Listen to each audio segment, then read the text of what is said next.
మాంగళ్య జ్యువెల్స్ వారి కొత్త బ్రాండ్ పూర్వి లైట్ వెయిట్ లో హెవీ డిజైన్స్ ఈ నవంబర్ 1 కూకట్పల్లిలో గ్రాండ్ ఓపెనింగ్ వివరాలకు సంప్రదించండి. ప్రస్తుతం మనతో పాటు ప్రణవానంద ప్రభుజీ ఉన్నారు. వారు చెప్పే మాటలు కానీ, అలాగే వారు చేస్తున్నటువంటి బోధనలు కానీ మనందరికీ ఎంతో ఇష్టం. ప్రత్యేకించి సమకాలీన అంశాలపైన ఎప్పుడు వారు ప్రస్తావిస్తూ ఉంటారు. మన వే ఆఫ్ లైఫ్ అనేది ఎలా ఉండాలని ఎప్పుడు చెబుతూనే ఉంటారు. అయితే ప్రస్తుతం జరుగుతున్న ఇష్యూస్ పైన, అలాగే మనందరికీ చాలా సందేహాలు ఉన్నాయి. వీటి గురించి వారిని అడుగుదాం అనుకున్నాం. వారిని ఆహ్వానించాం స్టూడియోకి. ప్రస్తుతం మనతో పాటు ఉన్నారు. వారితో మాట్లాడి మరిన్ని విషయాలు తెలుసుకుందాం. ప్రభుజీ హరే కృష్ణ. హరే కృష్ణ. కార్తీక పౌర్ణమి, అసలు పౌర్ణమి విశిష్టత ఏంటి? అంటే ప్రతి నెల పౌర్ణమి అనేది ఏదో ఒక ప్రత్యేకత ఉంటుంది. కానీ కార్తీక పౌర్ణమి చాలా మంది విధిగా ఆచరిస్తుంటారు. ఒక పూజా పద్ధతి అని, ఇలాగా మాకు ఆనవాయితీకి ఇలా వచ్చిందని కొంతమంది వ్రతాలు చేసుకుంటూ ఉంటారు. అసలు సాధారణ ప్రజలుగా, భక్తులుగా మేము అసలు ఎలా ఆచరించాలి కార్తీక పౌర్ణమిని? ఉదయాన్నే బ్రహ్మముహూర్తంలో లేవాలి, స్నానం ఆచరించాలి. కార్తీక పౌర్ణమి రోజు ఒక విశిష్టత దేవ దీపావళి అని కూడా అంటారు కొన్ని ప్రదేశాల్లో. కార్తీక పౌర్ణమి యాక్చువల్గా ఈ ఏకాదశి, ద్వాదశి, త్రయోదశి, చతుర్దశి, పూర్ణిమ, ఈ పంచకం, భీష్మ పంచకం అని అంటారు. ఈ 5 రోజుల్ని చాలా విశేషంగా చెప్తారు. మీకు తెలుసా, బృందావనాది క్షేత్రములలో ఈ 5 రోజులు నిల్జలు ఉంటారు. 5 రోజులు ఏమి తినరు, తాగరు, అలానే భగవన్ నామని చెప్తూ రక్షణ చేస్తూ స్వామికి అర్చన చేస్తే అంత తపస్సులు చాలా మంది చేస్తూ 5 రోజులు చేస్తారు. చాలా శక్తివంతమైన పీరియడ్ అన్నమాట ఇది. చాలా మంచి ఆధ్యాత్మిక అనుభూతులు మనకి పొందవచ్చు ఈ టైంలో. సాధన, మనం భగవన్ నామ జపం కానీ, తర్వాత భగవంతుడి యొక్క ఆరాధన కానీ, భగవంత ఆలయ ప్రదక్షిణ కానీ, గోసేవ కానీ, మనము దామోదరుడికి, ముఖ్యంగా కార్తీక అధిష్టాత దేవత దామోదరుడు అంటే కార్తీక దామోదర వ్రతం అని అంటాం. ముఖ్యంగా దామోదరుడికి పూజ, అర్చన, దామోదరాష్టక పఠన, ఇవన్నీ చాలా విశేషం. కార్తీక పౌర్ణమి రోజు ఇంకో విశేషం అందరికి తెలుగు వాళ్ళకి తెలిసి ఉంటుంది. 365 ఒత్తులు కలిపి పెట్టేస్తారనమాట. ఆ తర్వాత ఇంకా సంవత్సరం అంతా దీపం పెట్టకపోయినా పర్వాలేదు అంటే. యాక్చువల్గా ఈ 365 రోజులు కలిపి మనం ఏదైతే ఒత్తులు కలిపి దీపం పెడతామో అది ఎందుకు పెడతామంటే, కొన్నిసార్లు బై మిస్టేక్ మనం ఎప్పుడైనా పెట్టకపోయినా, ఏదైనా మంచి మనస్సుతో, ఇప్పుడు పెట్టామంటే ఇలా ఒలిగించి పెట్టడం ఎంతసేపు అండి, కానీ ఆ భావన, భక్తి భావనతో వెలిగించలేదు అన్న దానికి ఇది కంపెన్సేట్ చేస్తుంది. కానీ ఈ రోజు ఒకరోజు అందరూ మగవాళ్ళు, పిల్లలు అందరు పెట్టేస్తారు, తర్వాత ఇంకా దేవుడి జోడికి వెళ్ళరు అనమాట. సంవత్సరం లోపల ఆవిడ చెప్పేస్తారు, మీరే పూజ డిపార్ట్మెంట్, మేమేం చేయము, ఎందుకు దీపం పెట్టరా ఆయన అంటే, పెట్టాం కదా కార్తీక పౌర్ణమికి అని. అలా కాదండి. యాక్చువల్గా పూజ అనేది కేవలం స్త్రీలకు సంబంధించింది కాదు. మనకి అంబరీష వృత్తాంతంలో చెప్తారు. అంబరీష మహారాజు గారు ఉండేవారు అనమాట. ఆయన, మనకి భాగవతంలో మీరు వినే ఉంటారు దుర్వాస అంబరీష చరిత్ర. ఆయన ఏకాదశి వ్రతం చేశారనమాట ఒక సంవత్సరం పాటు. ఆయన యొక్క చరిత్రలో చెప్తారు, ఆయన స్వయంగానే వెళ్ళి భగవంతుడికి ఆరాధన చేస్తూ ఉండేవారు.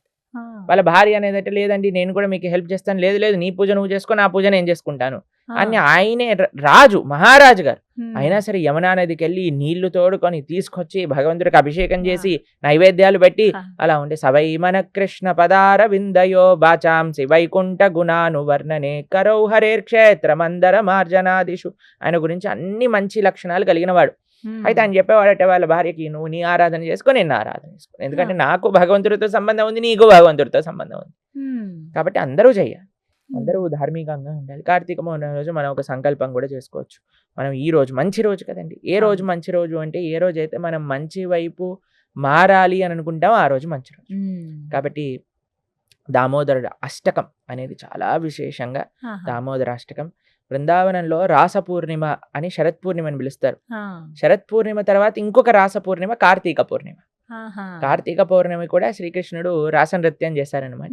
కాబట్టి విశేషంగా రాధాకృష్ణులకి మొత్తం తెల్ల బట్టలు వేసి ఎంత బాగా చేస్తారు బృందావనంలో అయితే. అలంకరణ, అర్చనాదులు చాలా పెద్ద పండగ అనమాట.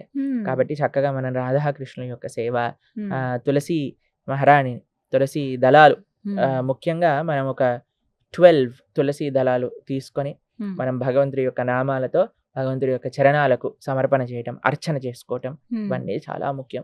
భగవన్ నామ స్మరణ. నైవేద్యంగా ఏం పెట్టచ్చండి? మనకి ఏ పూర్ణిమ రోజైనా విశేషంగా చెప్పాలి అంటే పరమాన్న నైవేద్యం అని పెడతారు అనమాట. పరమాన్నకి తెల్లగా పరమాన్న నైవేద్యం పెడతారు స్వామికి, చాలా విశేషం. ఎన్నైనా మనం నైవేద్యాలు పెట్టుకోవచ్చు. పరమాన్నం ఇంకా విశేషంగా పూర్ణిమ రోజు, ఈ రాస పూర్ణిమ, కార్తీక పౌర్ణమి కూడా రాస పూర్ణిమ అని అంటే ఆ రోజు మనం పెట్టచ్చు అనమాట. పౌర్ణమి అయితే చాలా మంది అంటే ప్రధానంగా రాత్రి ఇదిగా చేస్తూ ఉంటారు. రాత్రి పూట చంద్రుడు పూర్ణిమ వెన్నెల్లో చేస్తూ ఆరాధన ఉంటారు. అనేది ముఖ్యంగా ఉంటుంది. మనకి శరత్ పూర్ణిమ రోజు ఏం చేస్తామంటే మనం సాయంకాలం పూట కృష్ణుడి ఆరాధన చేసి ఆ యొక్క పాయసం ఉంటుంది. ఆ రోజు పాయసం చేసి దాన్ని ఏం చేస్తారంటే మస్లిన్ క్లాత్ అంటారు, తెలుసా మీకు? తెలుసండి. జాలి జాలిగా ఉంటుంది కదా, నెట్ లాగా ఉంటుంది. నెట్ లాగా ఉంటుంది. దాన్ని కవర్ చేసేసి రాత్రంతా ఆ పాయసాన్ని చంద్రుడి యొక్క కిరణాలు పడేటట్టుగా టెరెస్ పైన పెడతారనమాట. రాత్రంతా చంద్ర కిరణాలు సోక్ చేసేసుకున్నాక నెక్స్ట్ డే మార్నింగ్ ఆ ప్రసాదాన్ని స్వీకరిస్తారు రాస పూర్ణిమకి. ఏదైతే శరత్కారం పూర్ణిమ అంటే ఉంటుందో దసరా అప్పుడు, తర్వాత వచ్చే దసరా తర్వాత వచ్చే పూర్ణిమ రోజు అనమాట. అది విశేషం. ఎందుకంటే అన్ని పూర్ణిమల కంటే శరత్ పూర్ణిమలో పూర్తి కళలతో చంద్రుడు ఉంటాడు. ఆ అమృత స్రావం అనేది నిరంతరం జరుగుతూ ఉంటుంది అనమాట.